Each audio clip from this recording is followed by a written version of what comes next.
Hello everyone, I'm your host Risty, and today we're going to look at the wonder that is Najjar Middle, a high risk, high reward strategy that, if can be pulled off, will end the game within the first 10, maybe 20 minutes maximum. So let's get into the nitty gritty and show you how it's actually done. Now the starting items are Death Toll, Potion of Physical Might, 4 health potions, 3 mana potions. Then you want to make sure your team knows you're getting the red buff, as that's pretty critical for this build. All this takes you from 56 physical power to a little over 100, which is basically doubling your damage. Couple that with your passive and the fourth combo of your hit, doubling that damage, which then equals 4 times the damage you started with. Now, with all the items I've told you to buy, some people are thinking, but I can only hold 2 consumables. Right, what you do is you buy all your items except for your mana potions, wait till 20 seconds left on the timer, then use your red pot. Then buy your mana pots after that with the free slot you've just freed up. Okay, the reason you do this is just so your Potion of Physical Might lasts as long as possible in lane. Use your ring on the red camp because you want to get that out of the way as soon as possible. As soon as you get to lane, focus on the 3 melee creeps. The idea is to kill them as fast as possible because as soon as they die, you're going to hit level 2. And the moment you become a killing machine has arrived. Stick your second point into Armillary Sash and use it straight away. It's almost like an instant kill because your basic attacks are going to do so much damage they have to literally run or die. Save your ring for when you land. After like 1 auto attack, throw it out. The slow should secure you 1 extra hit. If you don't get a kill now, it is fine. You've really scared the enemy anyway, and that'll work in your favour. Now, if you haven't killed them straight away, or you missed your first sash, back up after you kill their creeps. You know, back to yours to kind of give them a bit of space to come out from tower range. Most people will generally follow their creep wave out from under their tower.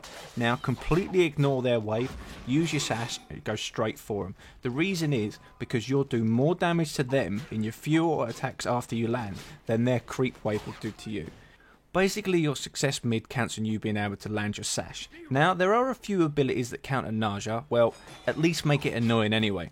Your aim mid is to at least trade evenly, and by that I mean health. So, if they drop you to half health, you at the minimum want to drop them to half health as well.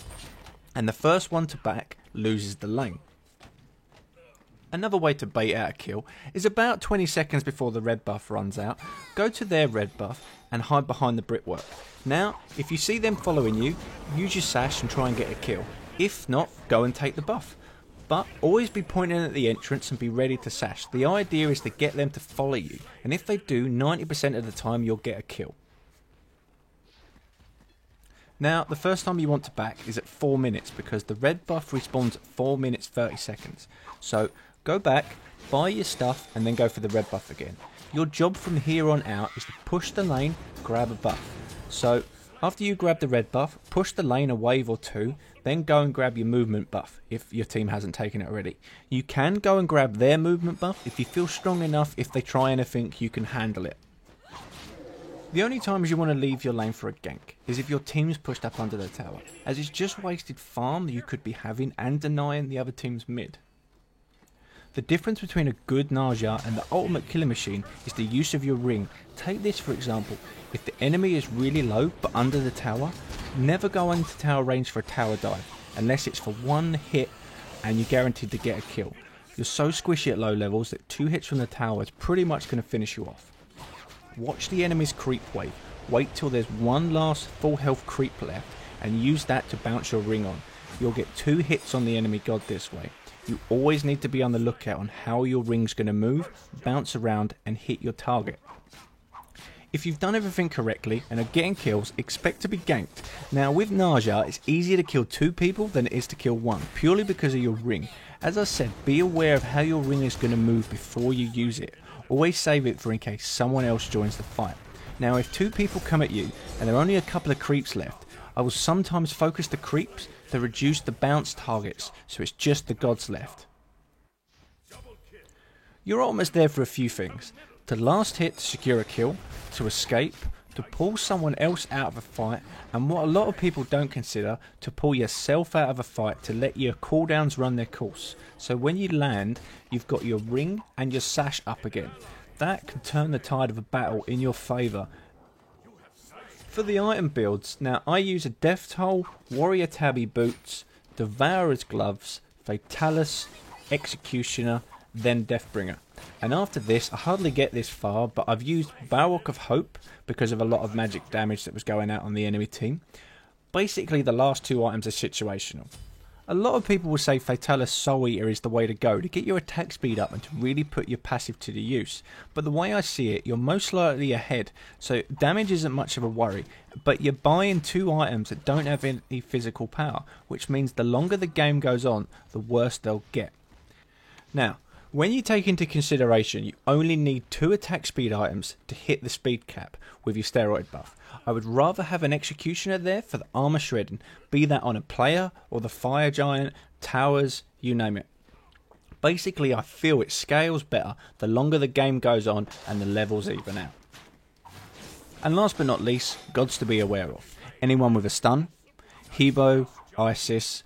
When it comes to skill shot stuns and Hebo's ultimate, when you sash your target, dance around them like crazy and play against their mouse tracking speed. Neith, in the hands of a skilled player, is difficult to trade effectively with because of her backflip and the snares.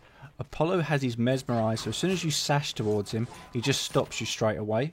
Isis's 1 is devastating because as soon as you sash towards her, she just pops that, moves away so fast and damages you at the same time. Now the only way to kind of trade effectively against an Isis is by either be really lucky and Duke really well.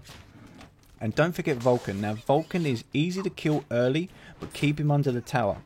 Once he gets levels into his turrets, he can then start pushing out as they're a lot harder to kill off. With all that said, you can at least keep them pushed under their tower for the first 5 levels of the game and force them back first. You're already ahead at that point, and as long as you don't start dying, don't worry about it, just keep farming and put yourself ahead even more. Here's some food for thought. For anyone playing up against the Narja, if one of your team is getting attacked and there's no creeps around, leave them. Unless you know for sure that you can either kill or save your friend, because by helping you've just given Narja another target to bounce his ring off, and will most likely die as well. The idea is to minimise the feed, not increase it. I hope I've given everybody an insight into the world of Narja Middle, and I'd like to give a special shout out to Sayo from SK Gaming, obviously the person that kind of innovated this build and shown you kind of the viabilities of doing some weird and wacky things you can do mid with different weird gods. Let's give him that one. I'm your host Risty, and if you like what you've seen here, there'll be plenty more of this sort of thing coming along, so hit that subscribe button and I'll see you guys next time.